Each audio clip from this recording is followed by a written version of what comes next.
বুজিছা সেইখনে কাৰ মই দেখাখনেই মই এতিয়া কনফাৰ্ম ইহঁতে ইয়াতে আছে আৰু চোৱা ঘৰটোত তলাও লগা আছে দেখোন বাহিৰৰ ফালৰ পৰা নাজানো আৰু ভিতৰত কি হৈ আছে কিবা তুমি একো চিন্তা নকৰিবা একো নহয় আমি পুলিচক মাতিব লাগিব এতিয়াই মই পুলিচ মাতো পুলিচ নহ'লে নহ'ব এইটো বহুত ডাঙৰ কেছ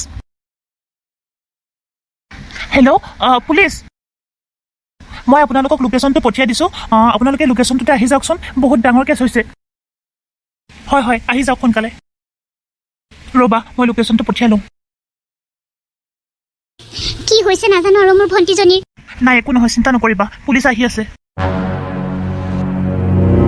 হয় বুজিছা সেইখনে কাৰ মই দেখাখনেই মই এতিয়া কনফাৰ্ম ইহঁতে ইয়াতে আছে আৰু চোৱা ঘৰটোত তলাও লগা আছে দেখোন বাহিৰৰ ফালৰ পৰা নাজানো আৰু ভিতৰত কি হৈ আছে কিবা তুমি একো চিন্তা নকৰিবা একো নহয় আমি পুলিচক মাতিব লাগিব এতিয়াই মই পুলিচ মাতো পুলিচ নহ'লে নহ'ব এইটো বহুত ডাঙৰ কেছ হেল্ল' পুলিচ মই আপোনালোকক লোকেশ্যনটো পঠিয়াই দিছোঁ আপোনালোকে লোকেশ্যনটোতে আহি যাওকচোন বহুত ডাঙৰ কেছ হৈছে হয় আহি যাওক সোনকালে ৰ'বা মই লোকেশ্যনটো পঠিয়াই লওঁ কি হৈছে নাজানো আৰু মোৰ ভণ্টিজনীৰ নাই একো নহয় চিন্তা নকৰিবা পুলিচ আহি আছে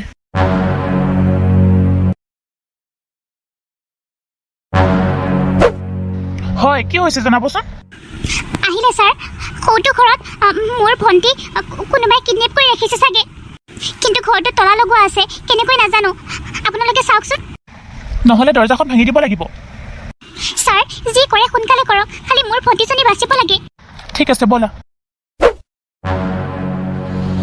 ৰাহুল তুমি মোৰ লগত কিয় এনেকুৱা কৰিছা তুমি মোক যে ফচাইছিলা সেইদিনাখনৰ কথা মনত পেলোৱাচোন সিদিনাখনলৈকে মই তোমাক সঁচা অন্তৰে ভাল পাই আছিলোঁ কিন্তু তুমি মোক যেনেকৈ ফচালা নহয় আৰু মোৰ পৰা আঁতৰি গ'লা এতিয়া মই তোমাক ভাল নাপাওঁ মিষ্টাৰ অজয় পুলিচ ছাৰ মোক বচাওক এইটোৱে মোক বহুত কষ্ট দিছে ঐ বল ইয়াক ধৰি লৈ যাওক ছাৰ ইয়াক মই বিশ্বাস কৰি বহুত ডাঙৰ ভুল কৰিলোঁ তোৰ খেল খতম এতিয়াই বল আমাৰ লগত প্লিজ মোক ক্ষমা কৰি দিয়ক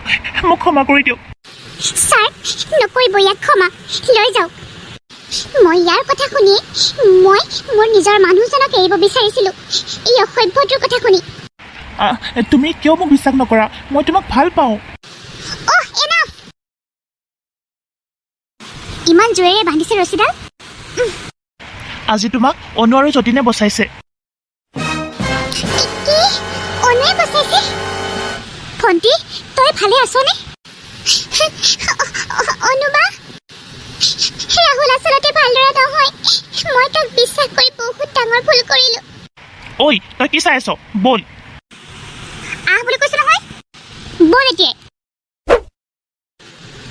অনুবা মোক ক্ষমা কৰি দে মই তোক ভুল বুজিছিলোঁ আৰু মই তোক বহুত অহংকাৰ কৰিছিলোঁ কিন্তু আজি তই মোক বচালি ৰাহুলে মোক কিডনেপ কৰি ইয়াৰ পৰা ক'ৰবালৈ লৈ যাব বিচাৰিছিল অনুবা মই তাৰ কথা শুনি সন্দীপক ইমান বেয়াকৈ ক'লোঁ সন্দীপক অৱহেলা কৰিলোঁ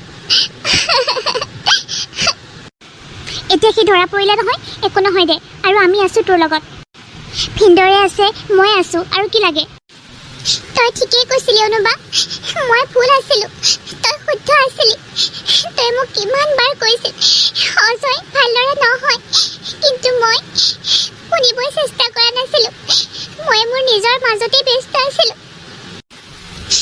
মোক ক্ষমা কৰি দে হ'ব দে ভণ্টি তই ভুলবোৰ বুজি পাইছ আৰু মোক একো নালাগে ভণ্টি তই কিন্তু বহুত ভুল কৰিছিলি ভণ্টি তোমাৰ বায়ে এইখিনি জেগাৰ কথা অলপ গম পাইছিলে কাৰণেহে আমি ইয়ালৈ আহিব পাৰিলোঁ নোহোৱা হ'লেচোন তোমাক সি মাৰিয়ে পেলালে হ'লে ক'ত লৈ গ'ল হয় ঠিক নহ'ল হয় সি ভিনদ মই মোৰ মূৰ্খামিৰ কাৰণে এনেকুৱা হৈছে মই মোৰ ইমান ভাল হাজবেণ্ডজনকো বিশ্বাসঘাতকতা কৰিলোঁ তাৰ কাৰণে সেই পাগলটোৰ কাৰণে কিন্তু সন্দীপে যদি এইবোৰ গম পায় কি হ'ব নাই সন্দীপে এইবোৰ গম নাপায় একো চিন্তা কৰিব নালাগে সন্দীপে ইয়ালৈ অহা কথা একো নাজানে আৰু আমিও কোৱা নাই কিন্তু তই শপত খাব লাগিব আজিৰ পৰা তই যাতে এনেকুৱা কাম কেতিয়াও নকৰ সন্দীপে তোমাক বিচাৰি পাগলৰ দৰে হৈ আছে কিমান ফোন কৰিছে আমাক সন্দীপ ইমান ধনী ঘৰৰ ল'ৰা, তথাপি অকণমানো অহংকাৰ নাই। ৰাতিপুৱাৰ পৰা তুমি নাই, সি তোমাক বিচাৰি পাগলৰ দৰে ঘূৰি ফুৰিছে। সন্দীপ সঁচাকৈ বহুত ভাল ল'ৰা জানানে, তুমি তাক কিন্তু এনেকুৱা কৰি বহুত ভুল কৰিছা। অঁ ভণ্টি, সঁচাকৈ সন্দীপে মোক বহুত ভাল পায়। মইহে তাক গুৰুত্ব দিয়া নাছিলো। সেইটোৰ কথা শুনি সি আমাৰ আগত তোক বিচৰাৰ কথা কিমান কৈ আছে জানো, কাৰণ সি তোক হেৰুৱাব নিবিচাৰে। সঁচাকৈ সন্দীপ বহুত ভাল ল'ৰা। সি মোক কৈছিলে বিজনেছত মোৰ বহুত লছ হৈছে, এইখিনি সময়ত তোমাক মোৰ প্ৰয়োজন। কিন্তু মই তেওঁৰ কথা এবাৰো শুনা নাছিলো। মইতো ৰাহুলৰ লগত বিজি আছিলো। ভণ্টি, এইটোৱে তই মূৰ্খামি কৰিলি। আজিৰ পৰা তই শপত খাব লাগিব, এনেকুৱা কাম যাতে আৰু কোনোদিনেই নকৰ। আজিৰ পৰা মই আৰু শপত খাইছো, মই সন্দীপক আৰু কেতিয়াও এনেকুৱা নকৰো। মই বহুত বেয়া কাম কৰিছো বা। বেয়া সময় দেখি যদি আমাৰ জীৱনসংগীজন পলাই যায়, তেতিয়াহ'লে এনেকুৱা জীৱনসংগীৰনো কি প্ৰয়োজন কোৱাচোন ভণ্টি? তোমাৰ বাৰ পৰা অকণমান শিকাচোন। মই কিমান দুখীয়া আছিলোঁ, কিমান দুখীয়া ঘৰৰ ল'ৰা। তোমাৰ বা ভাল কাৰণে মই আজি বহুত উন্নতি কৰিব পাৰিছোঁ, আৰু মোৰ বহুত ভালো হৈছে। অঁ ভিন্দ, আপুনি সঁচা কথাই কৈছে, কিন্তু তোমালোকে এইবোৰ কথা সন্দীপৰ আগত নকবা। তই চিন্তা নকৰিবি ভণ্টি, ব'ল এতিয়া আমি তোক ঘৰলৈ লৈ যাওঁ। আৰু আমি সন্দীপক কৈ দিম তুমি কোনোবা ফ্ৰেণ্ড এজনী ঘৰলৈ গৈছা বুলি। আমি গ'লে সন্দেহো নকৰে তোমাক। মিছা কথাটো ক'বই লাগিব, নহ'লে সম্বন্ধবোৰ শেষ হৈ যাব। জীৱনত এইটোৱে মই ভুল কৰিলোঁ, আৰু মই কোনোদিনে এনেকুৱা ভুল কাম নকৰোঁ। মই এতিয়া ভালদৰে বুজি পাইছোঁ, মোৰ জীৱন তোমালোক দুয়োটাৰ কাৰণেই বাচিছে। তোমালোক দুয়োটা নোহোৱা হৈ আজি মোৰ কি হ'ল হয়। বা, তোক মই আকৌ এবাৰ ক্ষমা বিচাৰিছোঁ। সৰুৰ পৰাই তোক মই কেতিয়াও নিজৰ বুলি ভবা নাছিলোঁ, কিন্তু তই মোকতো সদায় নিজৰ বুলি ভাব। হ'ব দে, এতিয়া তই এইবোৰ ধৰি থাকিব নালাগে, ঘৰলৈ ব'ল। ব'ল।